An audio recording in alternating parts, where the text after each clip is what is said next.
안녕하십니까.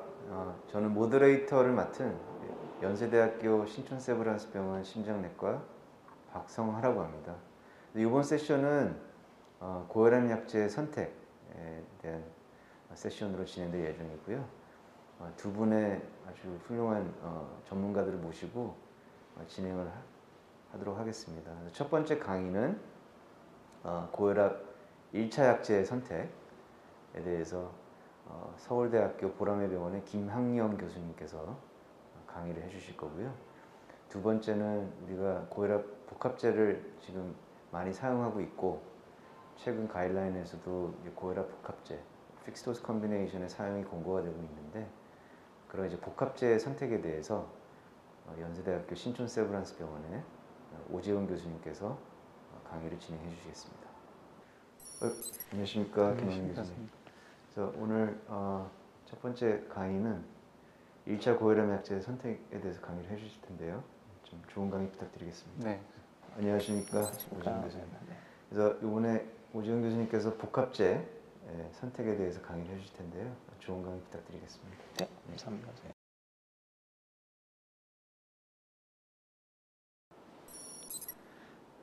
안녕하십니까. 서울대 보라매병원 순환기내과 김학영 교수입니다. 오늘 이번 시간에는 고혈압 1차 약제 올바른 선택이라는 주제로 강의를 준비해 보았습니다. 고혈압 환자들이 처음 혈압약을 시작할 때 한 가지 약제를 보통 시작하게 되는데요. 과연 어떠한 점을 우리가 생각을 해서 약제를 처방하는지에 대해서 이번 시간에 알아보도록 하겠습니다. 혈압이 높으면 환자의 어떤 심혈관 사건 발생뿐만 아니라 환자의 사망률 발생이 올라간다는 것은 이미 잘 알려진 사실입니다. 그렇기 때문에 혈압을 잘 조절하는 것이 상당히 중요한데요. 혈압을 조절을 잘하면 우리가 당뇨병 환자에서 혈당을 조절 잘하는 것보다 훨씬 더 좋은 효과를 얻을 수 있습니다.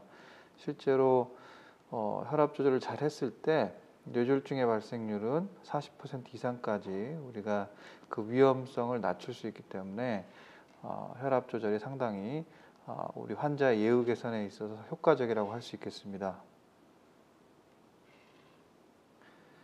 우선 고혈압을 정확히 진단하는 것이 중요하고요. 고혈압이 진단됐다고 하면 환자의 어떤 심뇌혈관 발생 위험도를 평가하고 그리고 혈압이 얼마나 높은가 두 가지를 가지고 이니셜로 생활요법만 할 것인지 아니면 생활요법과 더불어 바로 약제를 사용할 것인지를 이제 우리가 결정을 하게 됩니다.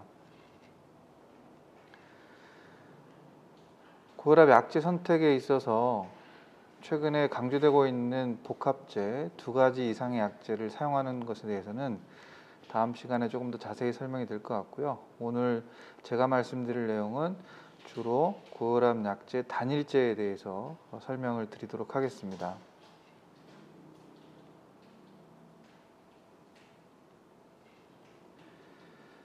혈압 약제를 선택함에 있어서 컴펠링 인디케이션이 있으면 당연히 그 인디케이션에 맞는 약을 사용하시면 됩니다. 그래서 심부전이 있을 때는 라스 블로커나 베타 블로커, 관상동맥 질환이 있을 때는 역시 라스 블로커나 베타 블로커, 그리고 당뇨나 CKD가 있는 경우에도 역시 라스 블로커를 이제 선호를 하게 되죠. 우리나라 그 자료를 보면 과거에는 이런 암로디핀 베이스드의 칼슘 채널 블로커가 거의 독보적으로 단일 고혈압 시장에서는 1위였습니다. 하지만 ARB가 개발되고 나서 이 ARB의 사용이 점차 늘었고 최근에는 단일 약제, 고혈압 시장에 있어서 단일 약제로서는 ARB와 CCB가 거의 양대 산맥을 이루고 있습니다. 각각의 약제에 대해서 간단히 살펴보면 이뇨제에 있어서 우리나라에는 과거에 이런 하이드로클로사이아자이드를 많이 사용을 했습니다. 하지만 여러 가지 데이터를 보면 하이드로클로사이아자이드보다는 사이아자이드 라이크 다이어리틱스인 클로로살리돈이나 인다파마이드를 선호하시는 것이 좋습니다. 핫페일러나 CKD가 있을 때는 룹 다이어리틱스를 사용할 수 있고 하이드로클로로사이아자이드와 클로로살리돈, 인다파마이드를 비교한 테이블입니다. 이 하이드로클로로사이아자이드에 비해서 클로로살리돈이나 인다파마이드가 상당히 이제 포텐트하고 혈압을 더 잘 낮추고 반감기가 더 깁니다. 그리고 이제 바스달레이터리 이펙트가 있어서 어떤 카디오바스큘라 이벤트를 낮추는 측면에 있어서도 하이드로클로로사이아자이드보다는 조금 더 좋은 데이터들이 있습니다. 그래서 우리 2018년 대한민국 고혈압학회 가이드라인에서도 하이드로클로로사이아자이드보다는 클로로살리돈이나 인다파마이드를 사용할 것을 권고를 하고 있습니다. 이 올해 스터디가 이제 많은 수의 고혈압 환자를 대상으로 해서 이런 다이어레틱스와 암로디핀, 리시노프릴, ACE 이니비터죠. 세 가지 약제를 비교했는데 어떤 카디오바스큘 이벤트 발생에 있어서 세군 간의 차이가 없었고 오히려 클로로살리돈이 오히려 하펠리어는 상당히 더 많이 낮춰주었고 가격적인 측면에서도 클로로살리돈 다이어레틱스가 훨씬 더 저렴했기 때문에 JNC7에서는 한때 퍼스트 라인 안티하이퍼텐시브 메디케이션으로 다이어레틱스를 권고를 하기도 했었습니다. 다음은 베타 차단제입니다. 우리가 이런 컴펠링 인디케이션, 협심증이나 심근경색, 타키카리아가 있는 경우에는 당연히 베타 블로커를 선호를 하게 되는데요. 또 하나는 최근에 이런 젊은 사람들 고혈압 환자들이 약간 하트레이트가 좀 빠르고 예민하신 분들에게도 좀 효과적일 수 있습니다. 하지만 이런 에어웨이 디즈가 있거나 브라디카디아 등이 있을 때는 사용을 주의해야 되고 과거에 이런 아테놀롤 베이스드의 여러 가지 에비던스들이 아테놀롤보다는 다른 약제에 조금 더 페이버러블한 소견을 많이 보여주었기 때문에 아테놀롤을 고혈압 치료의 단독 약제로 특별한 인디케이션이 없는데 사용하는 것은 조금 이제 지양하도록 하고 있습니다. 이게 메타 분석 결과인데요. 그래서 아테놀롤 대비 다른 고혈압 약제를 비교를 해보면 특히 스트로크에서는 훨씬 아테놀롤이 조금 좋지 않은 결과들이 있어서 이 아테놀롤 베이스드의 베타 블로커를 다른 베타 블로커를 쓸만한 이유가 없는데 혈압 조절 목적으로 사용하는 것은 특히 노인 환자에서는 권고되지 않습니다.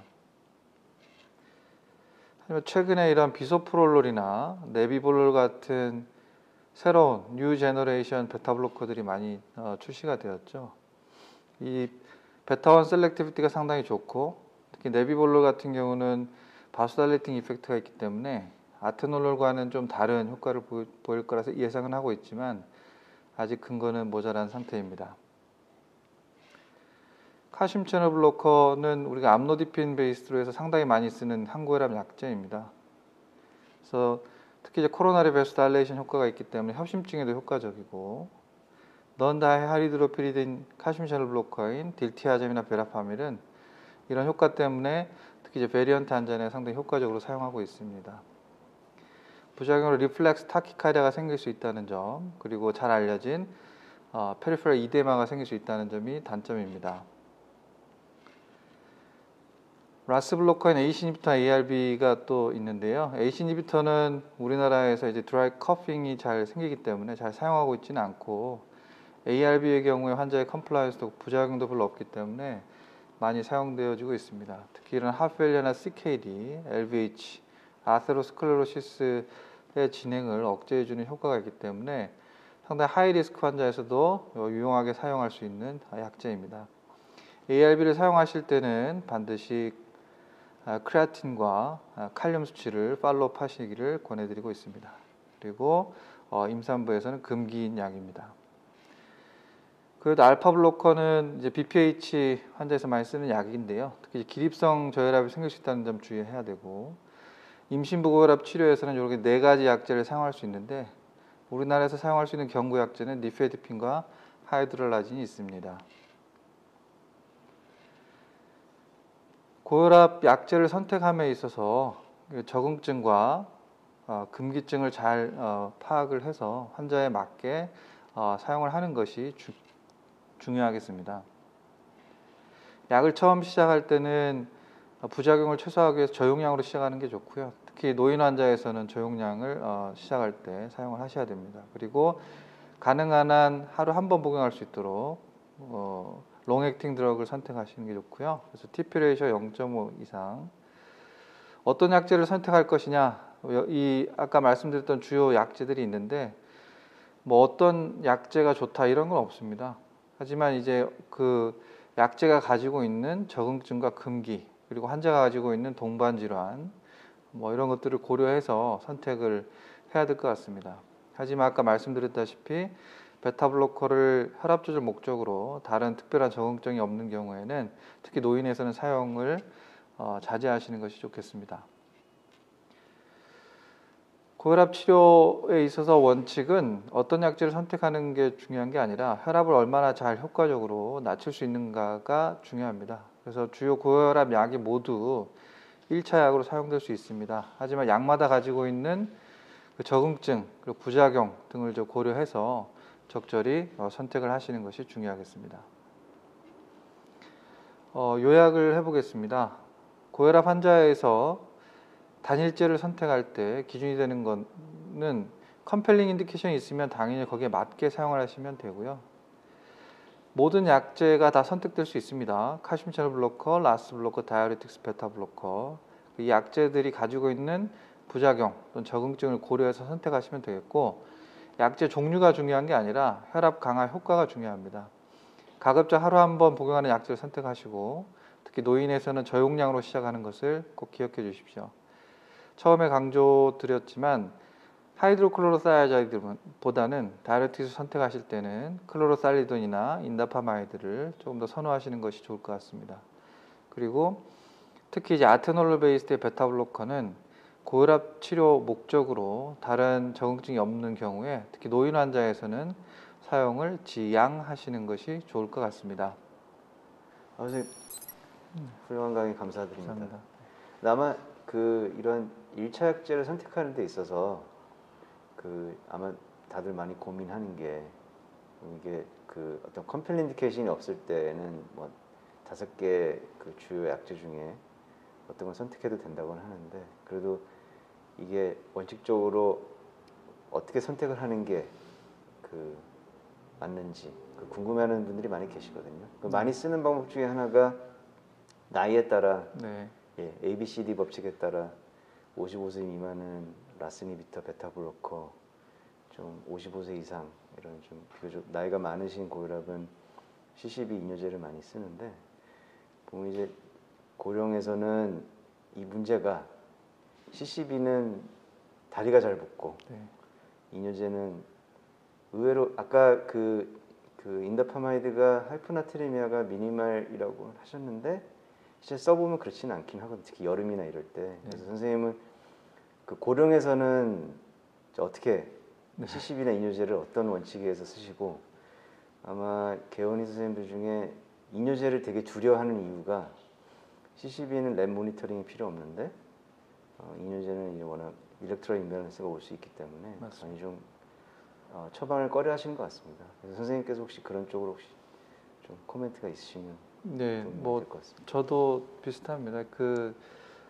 모든 약제를 다 쓸 수 있다고는 하지만 저도 ABCD 룰을 조금 따르기도 하고요.